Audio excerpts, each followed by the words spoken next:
just so you don't think I'm being ignorant. Good evening, UK Crime Book Club. Thank you for joining us tonight. It's my last interview of the year, but Kaz has got another one, and we've got an author chat special for you as well. So a few more bits to look forward to. But for tonight, I am absolutely thrilled, for anyone who saw the promo, to have Duncan Brockwell. Thanks to Leslie Lloyd twisting his arm after I couldn't. So do you want to say hello to everyone and show off your book covers for us? Show off my wares. Show off your wares. Hi, Leslie. Hi, Donna. I know they'll be watching. I don't know. Okay, so I'm going to start off with my very first book, baby. I did this on the promo, but anyway, here goes. The Southern Bells. It's my first romance novel, set in Brighton. So that's out for people to buy. That's £1.99. And then I've got 3 crime thrillers out. One is called No Way Out. There you go. That's my first one with Bloodhound Books. And then the first sequel is Bird of Prey, which is about a psychotic killer. You can see her on the front there. She obviously looks different, but there you go. That's Bird of Prey. And then finally, Bad Blood, which is that one there, which is it's the standalone really, but it's got the same character, Nazreen Maqsood, in it.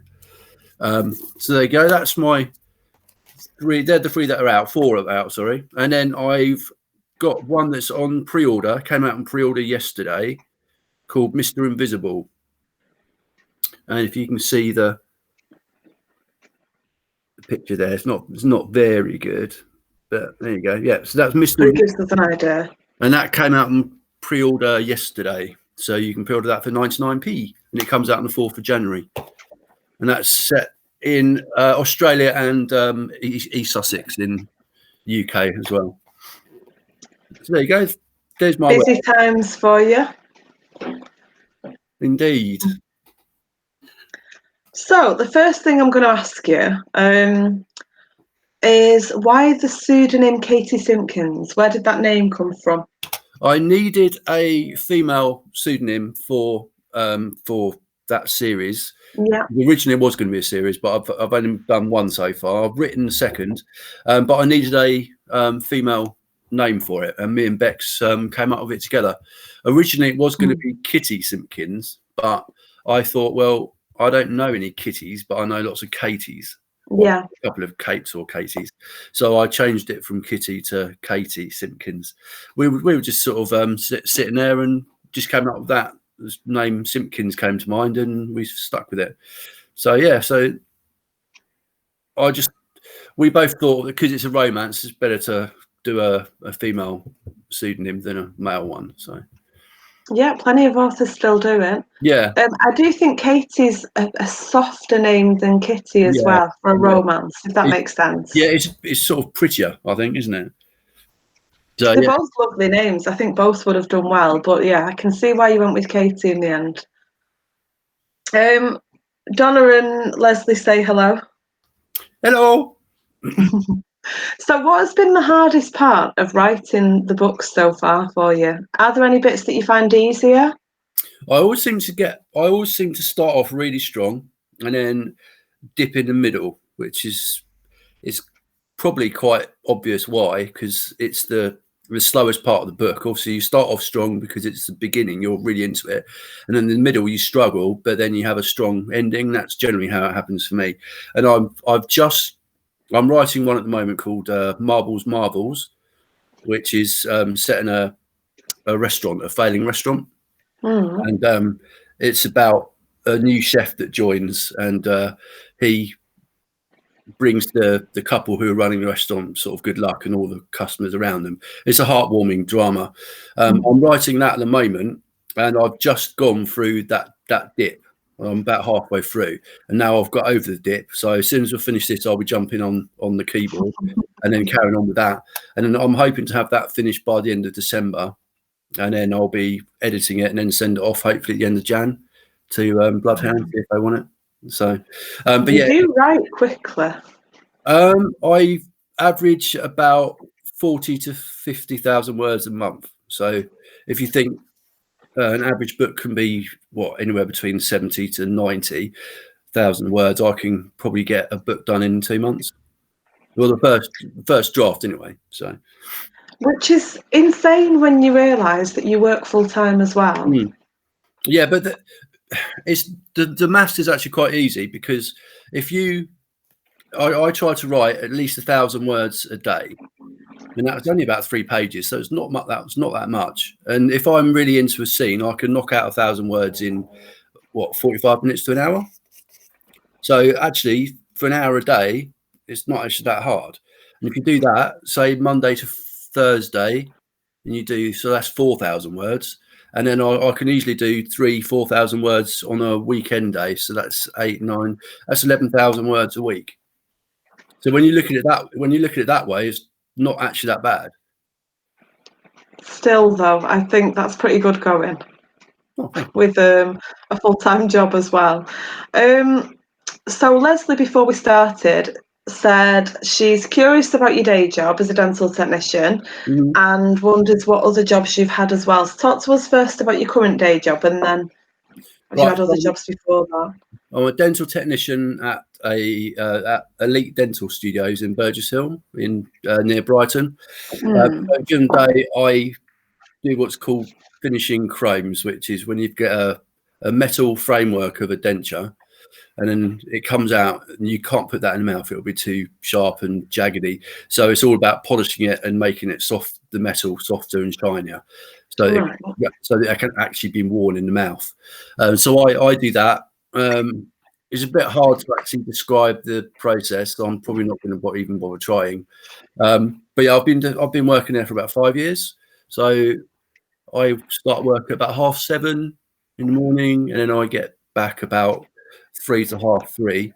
So you can imagine I've got a fair amount of time in the evening and afternoon to get some writing done. So it works out really well for me for that. Other jobs, I've worked in restaurants, I've worked in bars, I've worked in offices, I've done sales, telemarketing, a whole array of things, but mainly it's been pubs and restaurants. Which is probably why Marbles came into my head, because it's about a restaurant. So I've actually brought a lot of the pub that I used to work in, the railway. I've brought a lot of what I used to do there into this book. So if anyone who's working with me at the railway will know what I'm talking about when I'm reading that one, it'll probably really come out. I think 1 or 2 people will be like, "Oh my god, that's so him," or so yeah. Leslie asked another question. She wonders if it would be possible for someone to mix in a poison into someone's false teeth to be a dental killer. I'm intrigued about the answer to that one. No idea. I wouldn't be able to answer that one. I've certainly not tried it, that's for sure. So I should hope not. That's taking research a bit far. I think dentists are actually quite an easy target for being made into murderers, aren't they? Because they've got that kind of, you've got all these instruments that you do things to people with and stuff. So I think it's quite an easy target there. No, I can't ask that question, actually. I'll ask you this afterwards when we're off there. Right, okay, fair enough. See, I do have a filter on my mouth. It is a good thing. Pauline Mender Byron says hi. Hello. And Donna says, what's the C stand for in DC Brockwell? Charles. Nice and easy. Chuck. She probably already knew that. Yeah, probably. She's just throwing me an easy question. Yeah, I appreciate it. Yeah, Charles. It's my dad's middle name as well. So it's kind of. Oh, that's nice. I think it was my granddad's first name. He was a Charlie Brockwell. So. Oh, there's another good pseudonym for you at some point. No, I was thinking if I need one for a different genre, I might go with Charlie Brockwell. Yeah, I think that's a great name. If I need a female one, I might go with Charlie with an EY. Yeah. Sorry, I've just got a message from Donna saying she didn't know. Oh, right. Okay, fair enough. She's generally pretty good with the details. I can't recall her asking it, but she did ask what my jumper was, so I'll just quickly show you. Oh, yeah. Spider-Man. There you go. Donna wants to know, are you going to include Millie in any future books? I've wondered this. Seen some lovely pictures of Millie. Millie is Is she around? Yeah, she's sat on the sofa. Do you want me to show you? If it's not going to spook her, yeah. I don't think so. I don't know if you can see her. Hang on. Oh, we can. Hang on, I've done something to my computer screen. It's okay, don't worry, I've got rid of it. You were going to share a screen, but I've deleted it. Don't worry, it's fine. Can you see her? We can see her. Oh, yeah, she looks so gorgeous little cat she is, and she's an absolute nightmare as well. She's really naughty. So Millie, naughty how? Millie's she's going to be she's the inspiration behind Diana Wilkinson's book that's coming out in July. So she told me that she's put a cat in this book, and it's based on Millie. So she's already going to be immortalised. But I might put a cat in a book and sort of make her very Millie-like. For anyone who doesn't know, do you want to tell them about Millie? I've been lucky enough to see Millie's journey done on your Facebook page, but do you want to tell people about Millie and how you got Millie? Oh, we rescued her from Cats Protection, and she when she arrived here, she stayed in the spare room under the chair for probably about 3 days before she started coming out. And I slowly over time, so for about a month into it, she was starting to come downstairs, and it's just been bit by bit. She's getting braver and braver, and now she's basically running the roost now. She's actually a nightmare. She's just chasing everything. She's really playful, which we haven't had before because our two previous cats weren't that playful. Millie's amazing. She chases the red dot, so I bought one of those little pens. Oh wow! She chases the red dot, and she tries to get the Christmas tree that's up on the table. She's not knocked off baubles yet. She's not quite got that, I don't think. But we've got a little tiny sort of mini Christmas tree over the back there by the front door, and she's had that off a few times. So she's just a nightmare. But she's at home now, as you can see on the sofa. She's just there, not worrying about the fact it's my spot. That's my spot that she's on. Somebody said that in the feed. I'm just looking. Oh, it's Donna.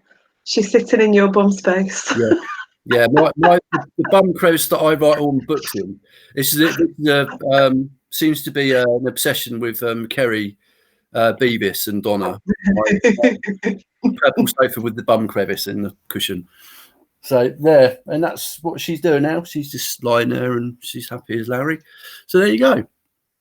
Yeah, she's love her to bits. She's great. I can't believe I said bum on camera. Thanks, Donna. Pauline wants to know if Millie's attacked the tree yet. Sorry? So you're just saying Pauline wants to know if Millie's attacked the tree yet. Not the big tree, the small tree. Yeah. She's had the small tree off on the floor. So I came home to find that on the floor, and I was like, I wonder what happened there. But no, she's not. She's gone underneath the big tree on the table, but she's not actually had anything off. So she's not been that bad yet. But she seems to have an obsession with wires. So we've had to hide the wires. So when I'm writing, I'll have the laptop on my lap, and then she'll be down by my feet, but she'll be chewing on wires, and I'm stop doing that. Oh no! Not stupid enough, not enough to break it or anything. Yeah, but still, yeah, not ideal. Yeah, that's what I'm sort of like, no, stop it, whip it away from them. But as soon as you whip something away from a cat, they're going for it, aren't they? They want it more, yeah, of course. Yeah, it's cats, like toddlers. If you close it, the cat wants to walk through it, you know. There you go. Yeah. The joys. Sounds about right.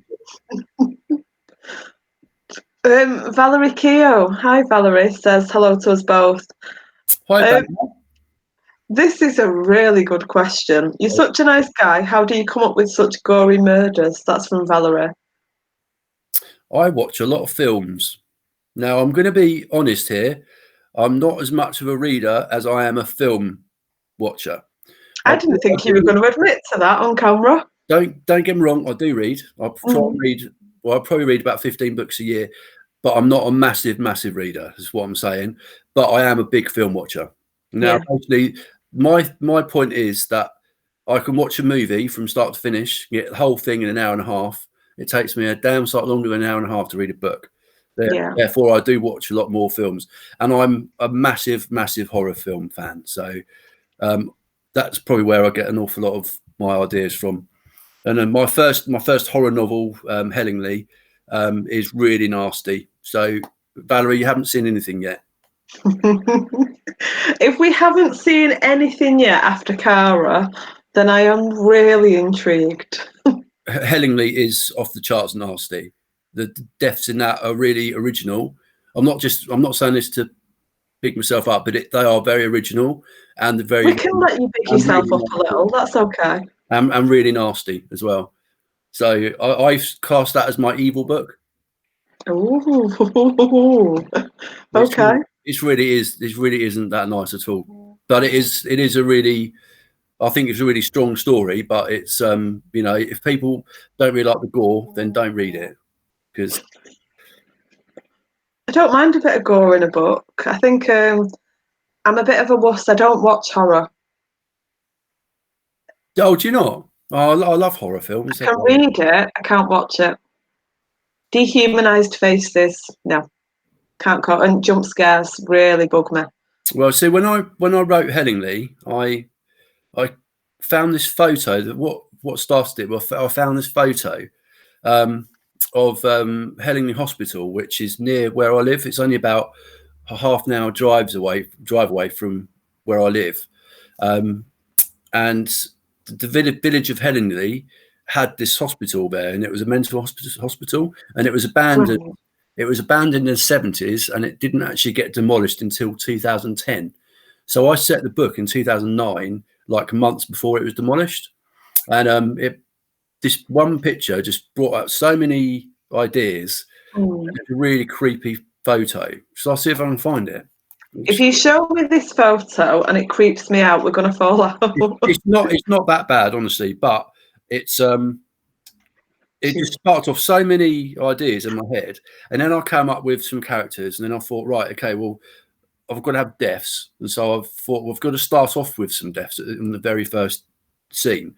So you get two in the very first scene in the book, and then it goes back to show you what happened to the characters, and they're brought out in body bags in this first scene. So you know that there's like 7 more murders or deaths in it, Wow. on top of the 2 that you actually see in the first scene. And it's the way they're killed, and it's a haunted asylum, and so it's ghosts that are doing it, and it's a really, really, I think it's quite a mental book, actually. Hellingly. Well, while you're having a look, Kaz says hello. That's Caroline Maston. Hi, Kaz. Hello, Caroline. Valerie says we'll have to read Hellingly, so. Leslie says, I think No Way Out is the most gory. Really? More than Bird of Prey? There's a toss-up between various scenes, definitely. Interesting, though. I'm going to have to, Leslie, we're going to actually have to have a non-messenger chat at some point. We read a lot of the same stuff. It'd be interesting to talk through it. Well, I find this quite interesting, though, because so many people have different like thoughts and ideas about what's gorier, what works for one person is just tame for somebody else. Because the majority think Bird of Prey is the most gory. It's pretty gory. Then I think the murders in Bad Blood are actually far worse. You haven't. I'm not that far yet. No, I'm not that far. Bad Blood is my next one. I'm not looking at this picture, but I'll let everybody else look. I'm really not. That bad. There's not a person in it. No, it's not. It's basically. Oh, right. It's a. I thought you were going to show me an image of a face. No, I wasn't going to look, but. If you can see, so here, there's like a bed that you patients are sort of strapped to. Yeah. And basically, it's smack bang in the middle of a burnt like ward in the hospital. And I just looked at this photo, and it just brought out so many different thoughts and stuff in my head. And then I just sort of suddenly thought about these people, and I came up with the characters, and then it was coming up with how they die, and and basically it's got a really sort of Hollywood style ending as well. I won't tell you what happens, but big things happen at the very end, and obviously the main character is pulled into this situation, and it's a pretty mad book. Donna thought it's not bad, Sam. The book is though. It's the Sorry, one. I'm talking over you. It's the one I want. It's the one I want to get published the most out of all of them. Ooh. And you write a lot, so Donna was saying that I think she's saying the image isn't that bad, but the book is. Yeah, I'm terrible with images. So she's a glutton for punishment. She read it twice. It gave Zoe nightmares. So really, Zoe's read it once, and she gave her nightmares apparently. So that's actually really good publicity for the book, though, isn't it? It gives. It really is, yeah. Buy it for your enemies. Make them read it. Scare them to death. We've got quite a few more questions here already. Leslie said Hellingly's a favourite. Yeah, she said that. She gave that. I can't remember what Gore score. I think she gave her like a 4. Oh wow! Okay. Basically, she's got a Gore score on it on each book, so she gives us overall score of what she thinks the overall thing of the book is, and then she's got a Gore score. So I'm trying to find a book that gets it right up there to the 5, but I'm not sure I'm going to do it. Valerie said a question she always hated in job interviews: where do you see yourself in 5 years? Valerie, if you hated it, why would you ask it? Oh, that's just nasty. Right, okay. No, she's a sweetheart. She's definitely not nasty. In 5 years, my goal at the moment, I'm not going to be able to keep up the pace I have been recently. Yeah. I'm going to have to slow down, but I'd like to have 3 to 4 books out a year. And so in 5 years, that's what, 20? So 15 to 20 books in 5 years. And I'd like to be in the top 100 with one of those, at least one of those anyway. So that's where I'd like to be. And I'd like to be in a position where at some point I'd like to be in a position where the money from writing exceeds my job, and then I can actually focus entirely on writing, because I'd actually love to have every day taken up with just writing. It's right. My boss does know all this, so I'm not going to say anything if he's watching.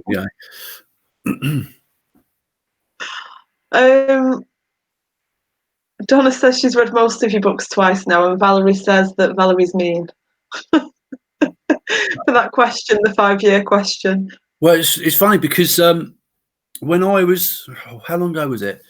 Before I started writing properly, I lost my job, the job I really loved, and it was I was a customer service rep for this training company, right, and handled funding for training. And I lost this job, and I went for about 18 months where I was working at the pub, the railway, but I was also looking for full-time work at the same time. So I was going for all these interviews, and I went for, before I got Elite Dental, I went for 28 job interviews. Wow. 28. So Elite was the 28th, right? And some of the questions on these interviews are evil. Like, so I've got one guy, there's two people in the room. There's a guy and a girl, and the guy's like, okay, so you're a flavour of ice cream. What flavour are you and why? Is it bizarre that the first thing that just came to my head is bacon? Bacon, okay. I wouldn't have put bacon as an ice cream flavour. Anyway, mine was ginger, because I'm actually technically ginger, and because I'm fiery, and I gave this really good reason why, basically being fiery and passionate, basically. And then the woman laughed, and she said, ginger ice cream doesn't exist. And I was like, it clearly does. It's in Brighton. We're in Brighton, and there's an ice cream shop in Brighton. And it was just to really embarrass her, because I just basically said, no, you're wrong. Of course ginger ice cream exists. You know, he's got it in Brighton shop in Brighton. So there you go. And another question I got asked when I was being interviewed was, right, we're in a lift. You've got about 20 seconds to say why you deserve this job. Go. These are evil questions, and they're designed for one thing, is to make them laugh, basically, and that's it. I've got a better answer for the ice cream question. Oh, you've been thinking about it now, haven't you? Well, my actual favourite flavour is rum and raisin, and I've just realised it's because I'm drunk and fruity. There you There go. you go. There you go. You couldn't say that in a job interview, though, could you? I'm not sure what sort of response that get, but there you go. I think it's funnier than anybody else could ever possibly find it. So let's move on. I'm just looking at my phone so I can see who everybody is that's commenting. Donna said I'm weird. Yeah. Cass says I'm fabulous. Thank you. Samantha Healy says hello to both. And have you ever thought, whoa, that might be a bit too much in when writing your draft of a book? That's from Samantha Healy. I don't think you'd hold back. I think you'd go for it. Am I right? No, I do. You hold back? Yeah, oh, massively so. Yeah, I could go all out, and I've been toying with the idea. Is if I find a publisher for Hellingly, I've got this idea for a really cool idea, I think, for one, and I've called it what's it called? The Notorious Six. Right. So this is going to be basically about 6 proper psychopaths, and they're basically locked up in prison. But instead of actually being a prison, it's a hospital. But it's not your normal kind of mental hospital. It's I'm going to see how to explain this. Right. So I'm going to start the book off like it's the end of a movie. Okay. So this girl's birthday party is invaded by 3 of the Notorious Six, and they go on a rampage, and they go and kill off loads of these kids that are at this party. And then the daughter of the warden, that's who the main girl is, the daughter of the warden. She ends up getting these 3 caught, and they get put into this hospital, and it goes 2 years later. And in this hospital, and they're being experimented on by basically a mad scientist. It's going to be really done, really like tongue in cheek, the way I'm going to write it, and it's going to be really over the top. So the action is going to be over the top. Everything about it is going to be really over the top. And basically, okay, the idea behind this is, you know how you're only supposed to use something like 10% of your brain power, right? You've got this mad scientist, and he's mucking about with their brains, and he's actually doing proper taking the scalp off and prodding around with the brains and stuff. So it's going to be quite sick stuff. Anyway, but he figures out that a lot of these supernatural abilities are actually down to that missing 90%. So if people exhibit things like ESP, telekinesis, all like supernatural things, when people do them in real life, that's because parts of these brains are working that most people's don't.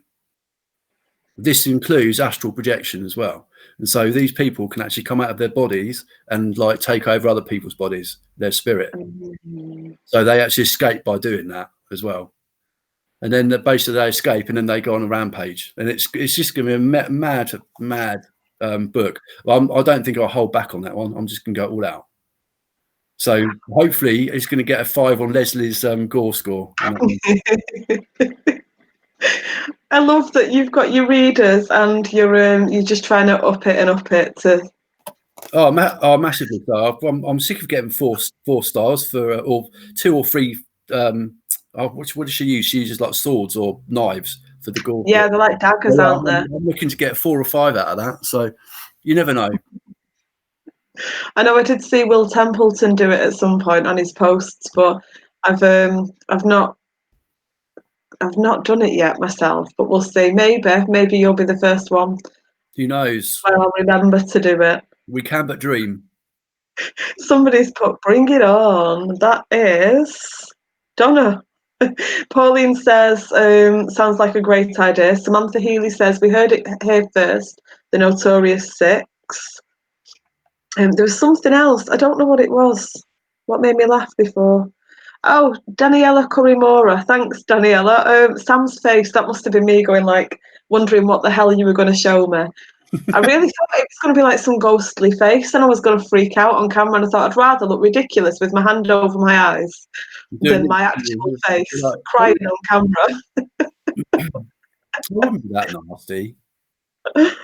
Oh, God. Right, let's scroll back down to the bottom. Pauline, did I say that Donna said on Word? I dread to think that must have been the bacon thing. I need to read the Southern Bells just to compare. That's Pauline Render Byron. So tell us a bit about the Southern Bells. So we've talked a bit about the pseudonym, but give us a bit of an idea about the book. So the Southern Bells is about three sisters.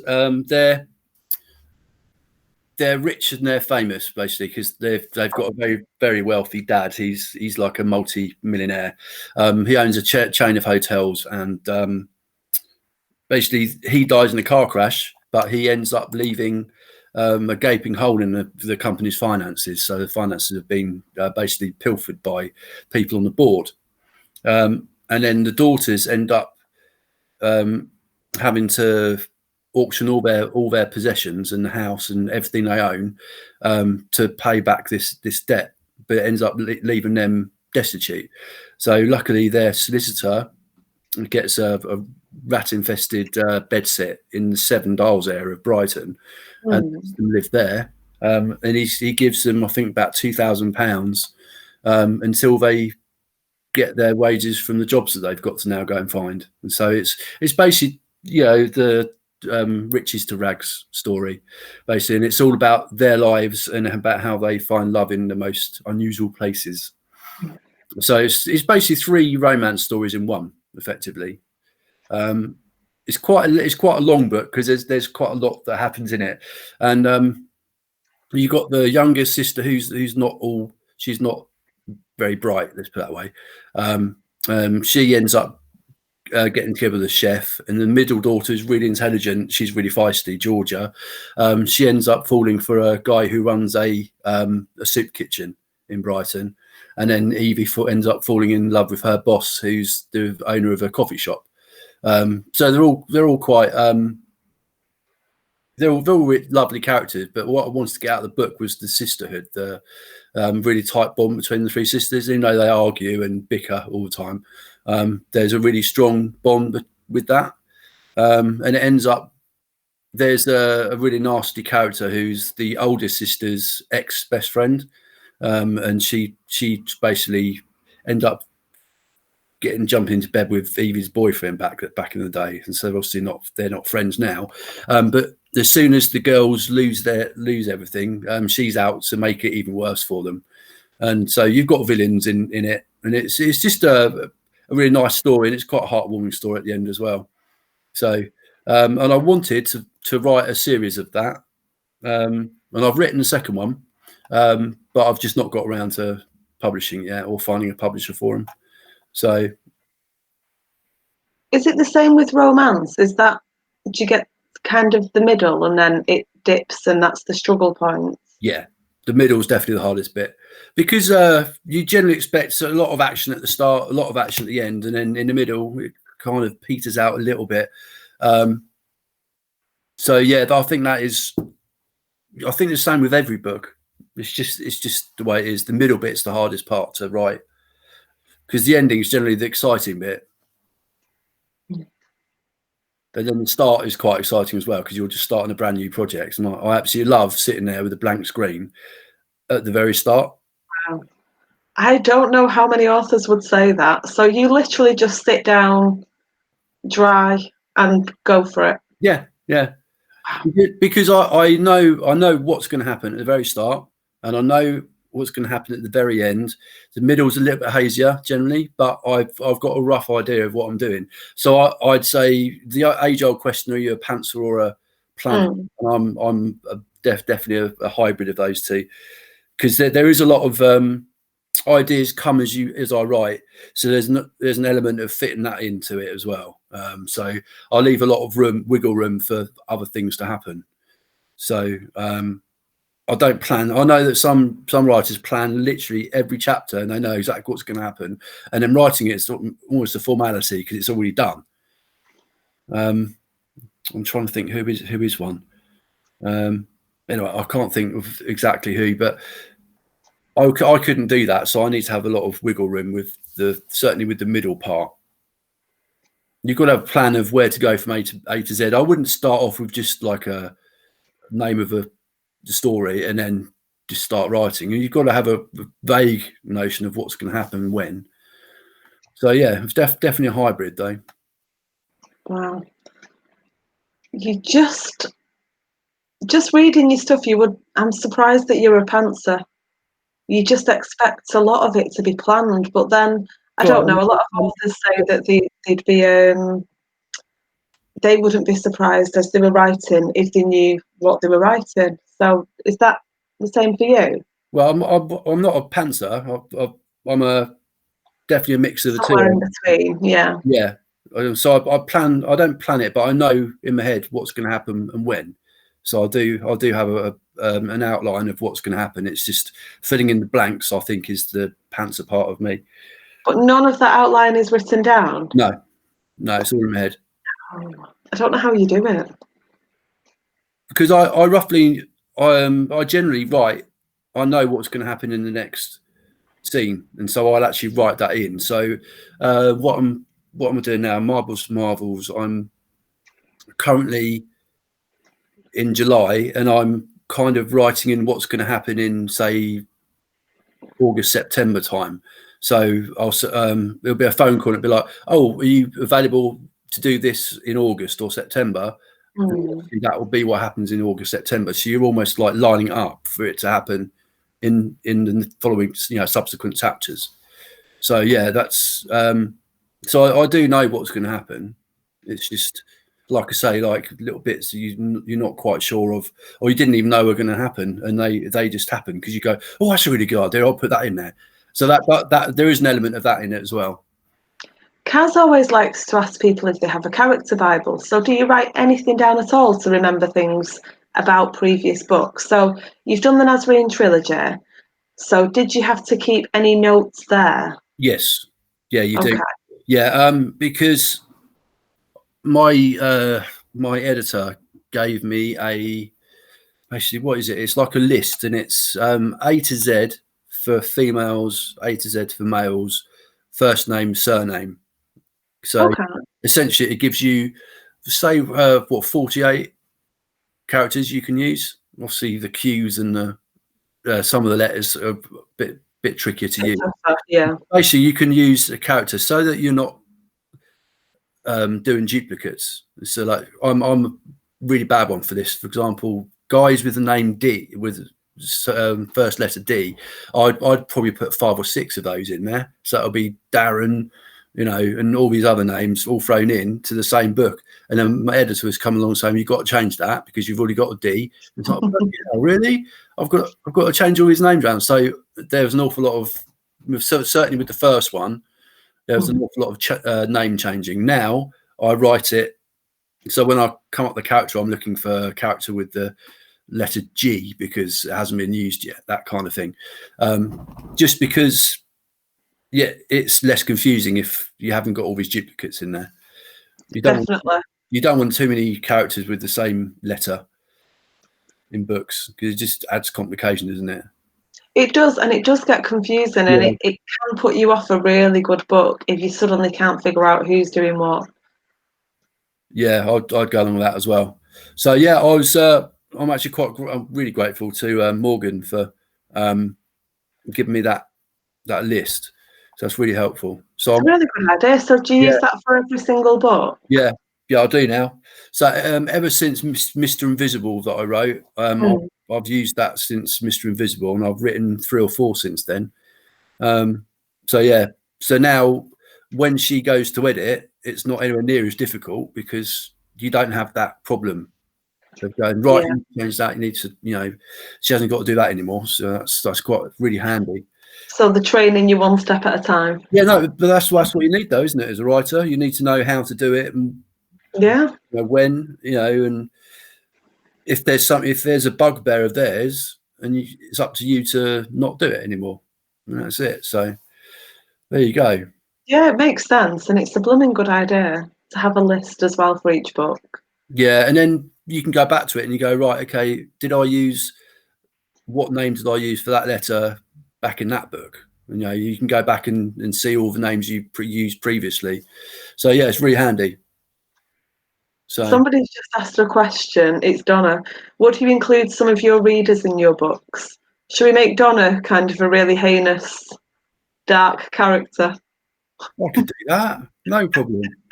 You've It's opened a can of worms, Donna. It's totally the opposite of what she is, but yeah, why not? I know that I know a lot of authors do this competition, don't they? Like win your name to be put in the book, as a villain or something. Yeah, I might be up for doing that. Would you not find it restrictive to have a character name based on a person in your head, or do you think you just write the character anyway? I And would write the character anyway. I wouldn't have to think about that. yeah. And you also you make them completely different to how they really are as well. So you make them a supervillain, basically, and as bad as they can get. Because I think a lot of readers like that. I think it'd be quite nice to write a character who was exactly how you see the person, but then you write this other side to them.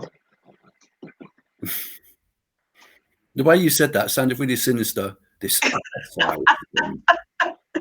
Really sinister. It's me backing away from you slowly, but you're going to run away from me quickly, aren't you? It's not doable. Just looking at what we've missed here. Leslie put, don't know why they don't just bypass it, but that was 7 minutes ago, so I'm not sure which bit. Oh, there's a comment above it. Forgive me, Leslie. All authors say the same about the middle. Don't know why they don't just bypass it. Made more sense when I read it as a whole. Right, I want to know, out of all of the scenes that you've written, have any kind of have they really creeped you out, or have they been emotionally hard to write? I mean, you've really gone to town on some things, so I'm intrigued to see what up-leveling it is for you, because it's pretty dark already. I gave myself panic attack while trying to get to sleep when I was thinking about one of the death scenes in Hellingly. Really? Yeah. Sorry, I asked you this now. Do you want me to move on? No, it's right. It's the nastiest one. And I was just, for some reason, I was just thinking about this particular scene, and it sparked off this panic attack. Don't know why. Wow. Stupid, really. But that's obviously a really extreme version. I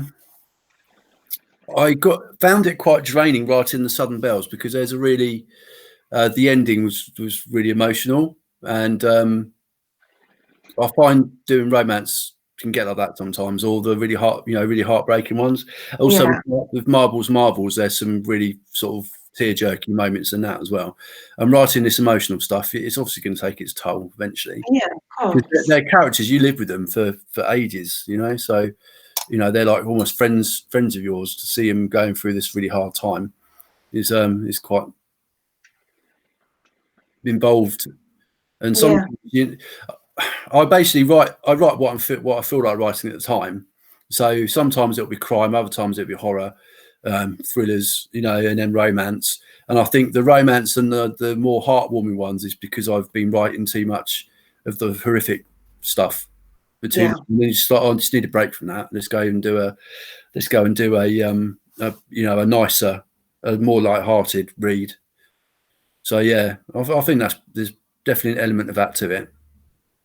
Well, from that, I'm going to go to one of Kaz's favourite questions, which is, would you ever want to make a graphic novel version of one of your books? Doesn't necessarily have to be you drawing it, if you're not artistic in that way. I wouldn't draw it. God, no, that'd have to be done by someone else. No, I've never really thought about that, to be honest. Kaz loves them. It's not something I've got into yet, but no, not really my thing either. I was reading. I popped into one of the a Waterstones, I think, in Brighton, and picked up the Walking Dead, because that was obviously, to start with, that was a graphic novel, wasn't it? And they're really good. I get why people like them. It's just not something I've ever thought of. Not your thing. No, but obviously the bloodier the better for these graphic novels, though, I think. So Hellingly would be suited for that. Or I think they all would be, from what I've read so far. Notorious Six for definite. If I ever get them, what's that? I dread to think what you're going to put us through. it's going to be pretty intense. Like I say, that's if I ever actually get around to writing it, because at the moment I'm trying to stick to books that I think that Bloodhound will take, and they just won't take a really, well, I don't think they will anyway. I don't think they'll take a really ultra violent book. I'd have to hold back on that, and that's the kind of story I don't want to hold back on. So I'll have to find a horror publisher who actually would want that kind of thing. Fair enough. My favourite question, I love asking this, is your most memorable moments as an author so far. Most what moments? Memorable moments. I like asking it because we get a different answer from every single author. There's never two answers that are the same. So since you've been an author, what have been the standout moments for you? It was for me, for definite, it was getting the green light from Betsy at Bloodhound. Was actually getting that email that said, we want to make you an offer, because that was a proper jump up off my stool, run into Bex and show her the email. And I do that quite frequently with Bex, my long-suffering wife. So I've ran in there and it's like, they want it. So that was really, that was like the highlight for definite. What about for that, wouldn't they? Most yeah. Well, we get holding the book for the first time, and we've had things about going to festivals and nice notes people have had from readers. We've had all kinds of answers. I always think it's really insightful, and you try not to be too nosy when you're asking authors things, but I think that's quite enlightening about the author as well. Well, I so wasn't expecting that that email, so it was just really, because that's almost like the moment you sort of think, oh, I'm going to be a published author, because I already had a self-published book out there, The Southern Bells, but to actually have a company that actually wants to, publish your work, a company that you don't have to pay as well is the other thing. There's plenty of those out there, the old vanity publishers. To actually have a legitimate, offer on the table was amazing. So, I did tell her, you just made my decade. So it's really good. That was definitely the highlight. And then getting into the top 200. So I think with No Way Out, it got up to number 184 in the Kindle charts, because that's basically how all your readers must know this anyway, but that's how the authors know how well they're doing, basically, is by the Kindle charts. So you're obviously looking every day what's happening with your books and that. And so to get them No Way Out into the top 200 was really good. It's a terrific book.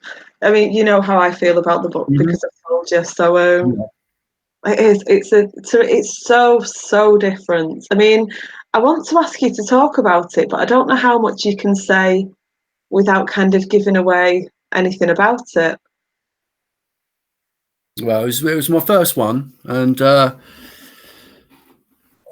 introduced Nazreen Maksud, the lead detective. She's a detective constable at the time, so she's not quite made to sergeant, but she's trying to prove herself. And then the very first scene, she's in a meeting with her boss, her sergeant, and his boss, and they're given a dossier which is a missing persons report. And when she looks into it, it's of Daniel Rose, and she went out with a Daniel Rose when she was younger. Ends up actually being him, and then she finds out that he's actually a male escort now, and he's been kidnapped. So it starts off with her looking into that, but she decides not to tell her seniors because she'd also be taken off the case because you'd get too close to it. So she doesn't tell them. In the meantime, Daniel finds himself strapped to a bed, naked, and then he meets Beatty, or B. B is as soon as, I mean, it was good before that. Sorry for interrupting you, but you meet B and literally everything opens up in front of you, and carry on. I don't want to say anything because I don't want to spoil anything. So you're introduced to Beatty and Kimiko. Oh, she's Yeah, very sweet, Kimiko. she's sweet. Yeah, and then she basically says, right, she lays it on the line. He's there to service people. You know, that's what he does in outside and there, and he's now going to do it for her in here. And the only thing he can expect in return is to stay alive. But if he's really good, then he'll get little perks, like he might get a radio or a TV bought in, etc. So yeah, he's basically told he's got to service her clients, her choosing, and then he's got to wrestle with that overnight before his first customers arrive the following morning. In the meantime, Nazarine's looking for him, and then she's getting closer, and then they take her off the case because they don't really carry on missing persons cases of like escorts or prostitutes for very long, so they put it on the back burner, and then she continues looking for him outside of work, which gets her into a lot of trouble. BT is the daughter of a notorious not godfather, but gangster, and they basically renovated a farmhouse, and there's a barn out the back, and they've basically dug out a bunker. So it's an old World War II bunker, and that's where they keep all of BT's bees. And then they're basically busy servicing these clientele out of sight, underground, and it's all about how Daniel wants to get out and about how Nazarene finds him in the end. And there's some pretty grim things that happen, and then you end up meeting a character called Kara, and the way you meet her isn't particularly nice either. And then I've brought her back in Bird of Prey. So she's the main character in Bird of Prey, or the main villain, should I say, in Bird of Prey. So it's then up to Nazarene to apprehend Kara, and she's a different kind of twisted. She's just all out evil, basically. And then there's shouldn't make me smile that much, but I'm thinking about how twisted she is. Yeah, and it's kind of funny, but that's because it's happening in a book and it's not real. It's funny because I've had such a mixed bag with responses to Kara, because when I wrote her, I'm a big fan of Criminal Minds. I don't know if you watch it. I've not watched it for a long time, but yeah, I know what it is. Yeah. Well, the difference with Criminal Minds and any other of these sort of crime, police dramas, is that with Criminal Minds, they show you where the villain's coming from. They show you their side of it. So you end up feeling very sorry for them. And so I kind of wanted that with Kara. So when I wrote her, it'd be hard not to feel sorry for her once you get to know why. Yeah. So the way I wrote her was having this really horrendous upbringing. Like her childhood was horrible. Even the teenage years leading up to her being an adult woman was really horrendous. So she was part of the Huddersfield the grooming gang court case. She wasn't part of that, but she was in Huddersfield and she was groomed by these people. I haven't said that so you won't get that in the book, because I never actually say places in the book. So the fact it's London, I never actually say it's London. I don't actually say any names of any places at all in the book. But I've kind of intimated that it's Huddersfield. So it's in Yorkshire and, that sort of thing. So, yeah, she was part of that, the grooming gangs case. And then she was also molested by her dad for years when she was sort of from about the age of 6 until 12, when her sister took over. Her younger sister was then molested. And yeah, so she's been through some really horrendous stuff. So I wanted people to feel sorry for her, basically. And I hope I've done that. You have done that, yeah. Even though a lot of people are like, oh, she's so sick. And it's like, yeah, she is. But I'm hoping you can kind of see why she's sick in it as well. Yeah, you do need that backstory. If you're going to write a character like Cara, you do need an understanding of why. Yeah, and I think I've managed that. And I was really sorry to see her go actually at the end of Bird of Prey. I didn't want to, because I could have chickened out, but I didn't want to. So I kind of was half contemplating them catching her and then putting her in prison, and I was kind of like that's a bit of a naff ending, really. So I was like, no, I'm going to go all out and just have her killed off, but in a really cool way. That's one way of putting it. I could have left it on a cliffhanger. You could have done. No, I'm joking. I think you've got to be you've got to be true to the. No, I know, but you've got to be true to the. No, I get the joke that you're making, but you've got to be true to what you think is the right thing for the character. No, I definitely did the right thing for the character for Cara, because she was too sick to live. I mean, where could she really go from where she was? Have I frozen on your screen? No, but there's lots of flashing and stuff going on, but yeah, I've frozen a really weird face then, but me and Kaz laugh all the time because my face is always freezing on some ridiculous expression. Can't be too precious about these things. Donna said that Cara's one of her favourite characters. I can understand why, because she's probably she was definitely my favourite character to write. Out of all the characters I've written, her and Oakwood, the daughter. Jesus, do you know what? This is really bad. I've forgotten her name. Ashley Oakwood. I was just going to say Ashley, but I was chuckling at you.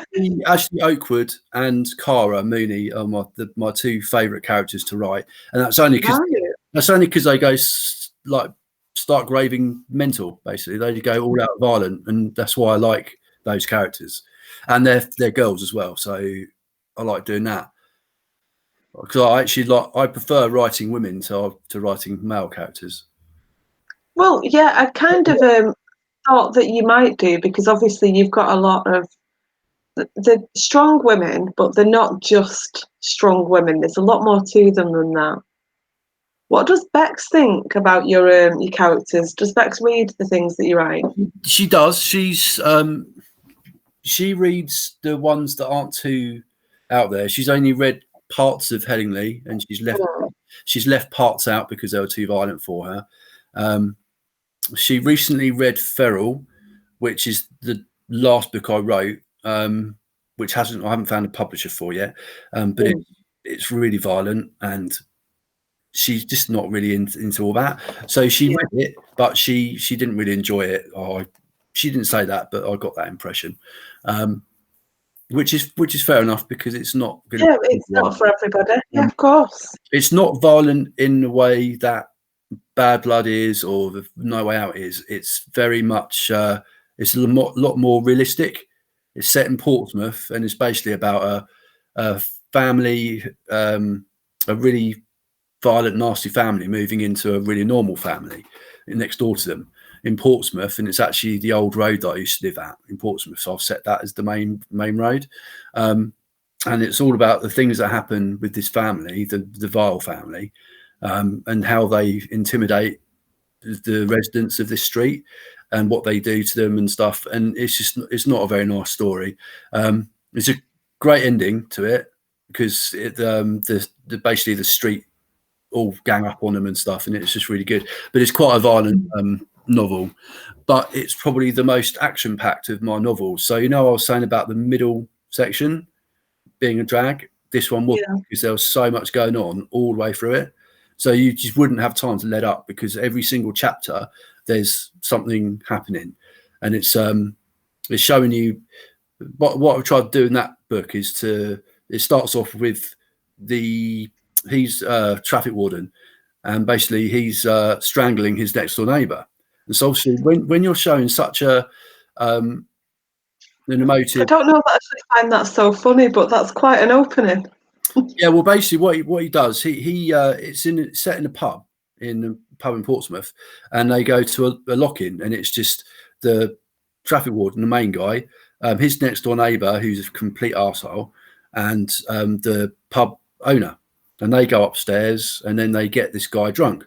And then they push him down the stairs, expecting him to die. And then they can just say, oh, well, he was drunk and he fell over. Sorry, you know.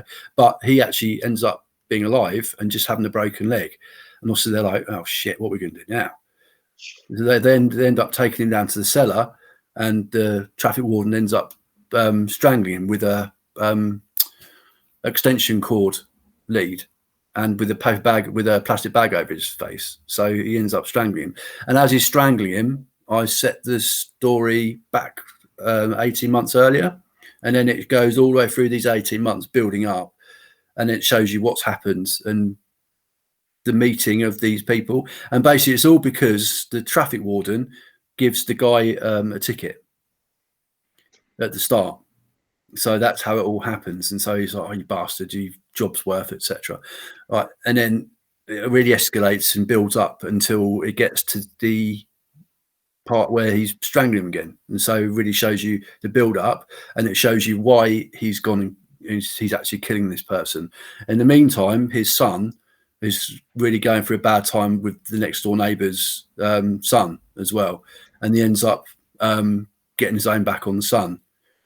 But there's a big backstory with the dad as well, because he's come out of prison, and he's been in prison for 10 years for doing something really violent. So he's got violence in him anyway. And so the title Feral is kind of like, you think it's about the family next door, but then you kind of think, oh, or is it about the family that are feral? You don't know. So I've sort of left it open. And then basically the ending is it all coming together. And there's a massive home invasion, and the really nasty family invade the good family's home, and then they fight back. And that's basically how it ends, with that fight back. And but yeah, that's Feral. And yeah, I really enjoyed writing that one, but I didn't have that middle lull in that book, just because it was just so intense all the time, all the way through. And on that note, our hour, we've gone over at this point. But I've had a blast, I knew I would. So thank you so much for being my last interview of 2020. You're welcome. It's been a pleasure. We were going to cut off earlier than this, and then when you messaged to say that Leslie convinced you to have an interview, I was like, yay, we'll find a date. Let's do it. No, it's been fun. Really enjoyed it. Well, it's been lovely getting to actually meet you. And you know I'm a fan of the books anyway. Big fan of your writing. God knows what state I'm going to be in after reading some of them, but we'll see. Maybe we should show my face when I'm reading things. I'm quite expressive. So if I'm terrified, you'll be able to see it. Let's see the heavenly face then. Well, thank you. Thank you to everyone who's commented and said hello and asked questions as well. Thank you, everyone. Really lovely to see you all. And Merry Christmas, everyone, and we'll see you in the new year. And Dunks, it's been a pleasure. Thank you so much. Pleasure's been mine. Merry Christmas.